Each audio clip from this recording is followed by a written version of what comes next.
Hola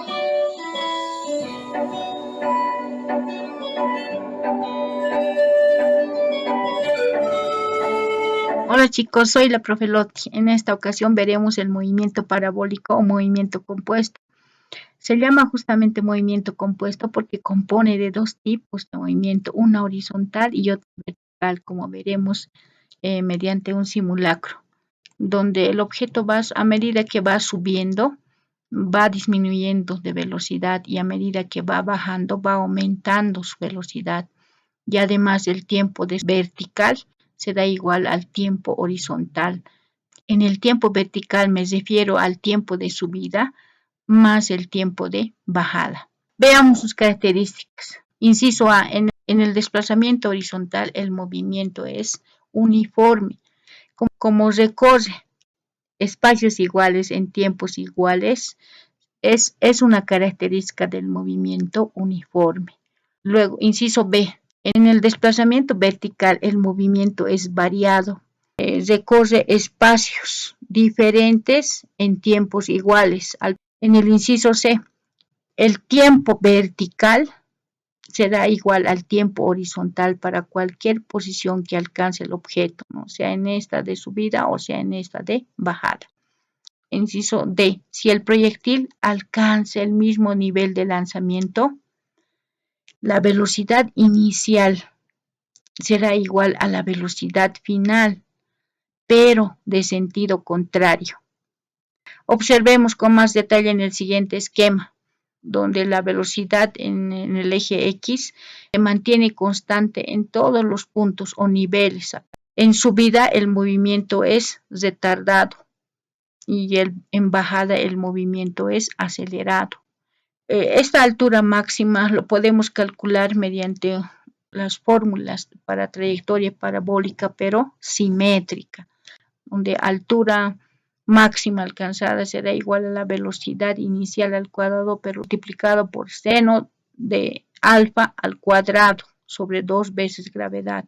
El tiempo de vuelo para trayectoria simétrica será 2 veces velocidad inicial por seno del ángulo alfa dividido entre su gravedad.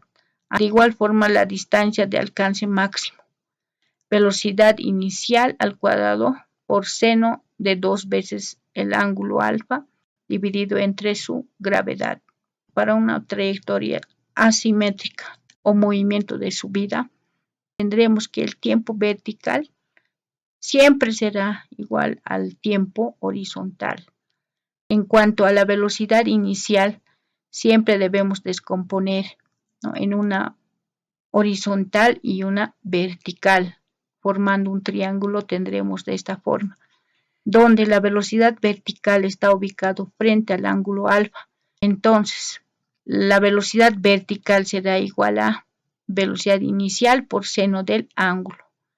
Y como la velocidad horizontal está ubicado al lado o adyacente del ángulo alfa, entonces nuestra velocidad horizontal en X será igual a la velocidad inicial por el coseno del ángulo alfa. De igual forma, el movimiento de bajada en trayectorias asimétricas, esa velocidad al inicio en un nivel de referencia, siempre debemos descomponernos. Tendremos de la misma forma velocidad inicial multiplicado por el seno, porque esta velocidad vertical está opuesta al ángulo. Como la velocidad horizontal está al lado o adyacente del ángulo, entonces la velocidad en X será igual a la velocidad inicial por el coseno del ángulo. De la misma forma, el tiempo horizontal va a ser igual al tiempo vertical en cualquier nivel. No olvidar que el movimiento rectilíneo en X es uniforme porque siempre se mantiene constante en cualquier nivel. Tanto en subida como en bajada se utiliza el formulario del movimiento variado, al igual que el movimiento uniforme para el cálculo de las distancias horizontales. Así también los formularios, ¿no?, para una trayectoria parabólica simétrica de altura máxima, tiempo de alcance y distancia máxima derivan de estos dos formularios, tanto del variado como del uniforme. Podemos utilizar la fórmula general para calcular la altura en cualquier nivel para una trayectoria de movimiento asimétrico. Estas tres nomás se da para movimiento simétrico. Ojo, pero siempre es mejor utilizar los dos formularios de variado y uniforme para cualquier trayectoria, sea simétrico o asimétrico. A continuación veamos un ejemplo para aplicar las características mencionadas. Un proyectil disparado con una velocidad de 30 metros por segundo forma un ángulo de elevación de 60 grados respecto a la horizontal.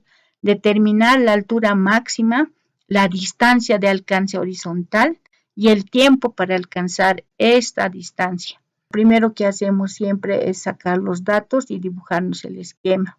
Nos dice que sale disparado con una velocidad inicial de 30 metros, pero esa velocidad inicial es disparado con un ángulo respecto a la horizontal de 60 grados, ¿no? Entonces, descomponemos esa velocidad en lo horizontal como en lo vertical y armamos un triángulo. La velocidad horizontal inicial será igual a velocidad inicial que nos ha dado los 30, como la velocidad vertical es opuesta al ángulo, entonces multiplicaremos por seno. Reemplazando los datos de la velocidad inicial, tendremos 25.98 metros por segundo de velocidad inicial vertical, al igual que debemos también sacar la velocidad horizontal. La velocidad horizontal está al lado o adyacente del ángulo, entonces será velocidad inicial por el coseno del ángulo. Reemplazando los datos, la velocidad inicial es 30 por el coseno del ángulo, que es 60, tendremos una velocidad horizontal de 15 metros por segundo.